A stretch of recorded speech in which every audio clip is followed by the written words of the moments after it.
तो हेलो दोस्तों, देखते हैं छत्तीसगढ़ के करंट अफेयर। तो सबसे पहले दोस्तों, आप लोग को गुरु घासीदास बाबा जी की जयंती पर हार्दिक बधाई और शुभकामनाएं दोस्तों। तो पहला प्रश्न है,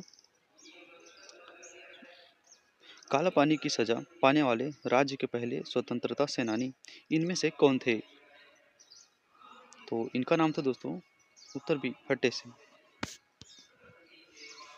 काला पानी की सजा पाने वाले राज्य के पहले सेनानी थे वी नारायण सिंह के साले यानी हट्टे सिंह। ठीक है, अब अगला प्रश्न है दोस्तों, मधेश्वर पहाड़ लार्जेस्ट नेचुरल सीलिंग होने के लिए golden book of world record में अपना नाम दर्ज किया है। यह किस जिले में है? तो मधेश्वर पहाड़ दोस्तों यह किस जिले में है? तो बहुत ही आसान प्रश्न है दोस्तों। तो ये कहाँ है? तो ये जसपुर। ठीक है, अगला प्रश्न है, सुशीला नेताम जिनका खेल राष्ट्रीय स्पर्धा में चयन हुआ है, किस खेल के खिलाड़ी हैं? ये किस खेल के खिलाड़ी हैं दोस्तों? तो ये हैं तीरंदाजी। ठीक है, ये तीरंदाज हैं।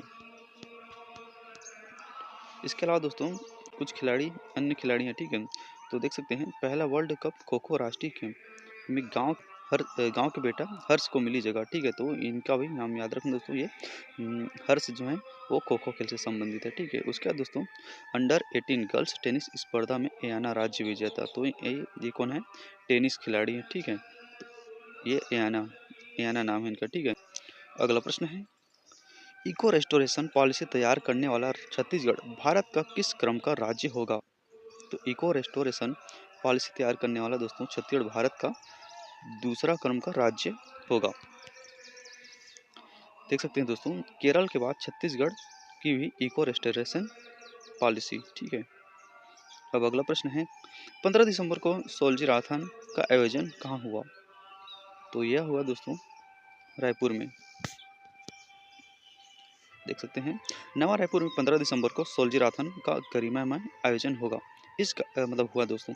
इस कार्यक्रम में 1971 के युद्ध में देश की ऐतिहासिक विजय का उत्सव मनाने के लिए विविध स्पर्धाएं आयोजित होगी और इस युद्ध में देश की रक्षा में प्राण न्यौछावर करने वाले शहीद सैनिकों को श्रद्धांजलि दी गई। ठीक है, तो ये वैसे हो चुका है। ठीक है दोस्तों, तो अगला प्रश्न दोस्तों, कई सालों से गौरैया जनजाति मात्र 20 रुपए में शादी का रिश्ता तय कर लेते हैं। यह जनजाति किस जिले में है?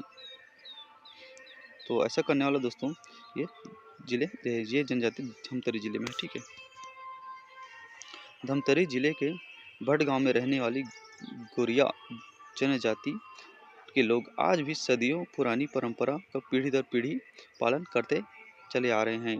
गौरिया जनजाति में जब किसी लड़के या लड़की की शादी करनी होती है तो दोनों पक्ष 20 से 500 रुपये लेकर रिश्ता करने के लिए मिलते हैं। दूल्हे पक्ष की ओर से ये छोटी सी रकम देकर दुल्हन को घर ले जा सकते हैं बशर्ते दुल्हन शादी के लिए तैयार हो। अगला प्रश्न है दोस्तों, प्रधानमंत्री street vendors Atmanirbhar Nidhi PM Svanidhi. ठीक है, योजना में किस जिले को सफलता मिली है? यह जिला है दोस्तों उत्तर सी धमतरी। प्रधानमंत्री स्ट्रीट वेंडर्स आत्मनिर्भर निधि योजना यानी दोस्तों पीएम स्वनिधि योजना। ठीक है, में धमतरी जिले को सफलता मिली है। मुख्यमंत्री श्री विष्णुदेव साय और उप मुख्यमंत्री श्री अरुण साव ने नगर निगम धमतरी को पीएम स्वनिधि योजना और राष्ट्रीय शहरी आजीविका मिशन के सफल क्रियान्वयन के लिए पुरस्कृत किया। प्रश्न है दोस्तों, छत्तीसगढ़ की किस गायन कला में आल्हा गाया जाता है? तो इसका सही आंसर है दोस्तों उत्तर सी बांस गीत में आल्हा गीत गाया जाता है। बांस गीत दोस्तों राउत लोग गाते हैं। देख सकते हैं छत्तीसगढ़ अंचल में आल्हा गायन। ठीक है, छत्तीसगढ़ के राउत जाति के प्रमुख लोकगीत बांस गीत में भी आल्हा गाया जाता है। ठीक है, देखते हैं दोस्तों राष्ट्रीय अंतर्राष्ट्रीय करंट अफेयर। तो पहला प्रश्न है दोस्तों, वर्ल्ड चेस चैंपियनशिप में डी गुकेश की किस देश के खिलाड़ी को हराकर यह खिताब अपने नाम किया? तो वर्ल्ड चेस चैंपियंस में दोस्तों डी गुकेश ने विजय हासिल किया। ठीक है, और इन्होंने चीन को हराया है, चीन देश के खिलाड़ी को। तो इनका नाम था दोस्तों, चीन देश के खिलाड़ी का नाम डिंग ली रेन। ठीक है, और ये दोस्तों 18 वर्ष के सबसे युवा शतरंज चैंपियन हैं।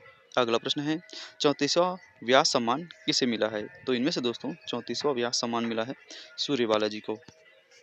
अब अगला प्रश्न है टाइम मैगजीन ने किस पर्सन ऑफ द ईयर चुना है? तो इसका सही आंसर दोस्तों उत्तर सी डोनाल्ड ट्रंप को। अगला प्रश्न है दोस्तों 2025 में खेलो इंडिया विंटर गेम्स कहाँ होगा? तो इसका सही आंसर दोस्तों उत्तर सी गुलमर्ग। अब नेक्स्ट प्रश्न है फ्रांकोसिस बरू किस देश के पीएम बने हैं? तो इसका सही आंसर दोस्तों उत्तर है फ्रांस।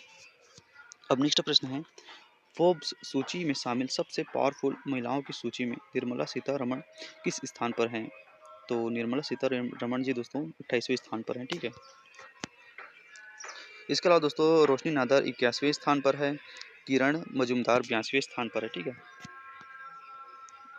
अगला प्रश्न है भारत को मोस्ट फेवर्ड नेशन का दर्जा खत्म कर दिया गया है, यह किस देश द्वारा किया गया है? तो मोस्ट फेवर्ड नेशन का दर्जा खत्म कर दिया गया है दोस्तों, और ये किया गया है स्विट्जरलैंड द्वारा, ठीक है। अब नेक्स्ट प्रश्न है महिला हॉकी एशिया जूनियर कप 2024 का खिताब अपने नाम किया है, तो किसने किया है दोस्तों, किस देश ने किया है? तो इसका सही आंसर उत्तर बी भारत ने किया है।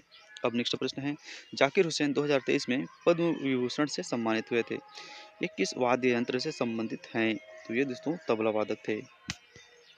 अब नेक्स्ट प्रश्न है दोस्तों बेस्ट नॉन फ्रिक्शन बुक के लिए किसे क्रॉसवर्ड पुरस्कार मिला है?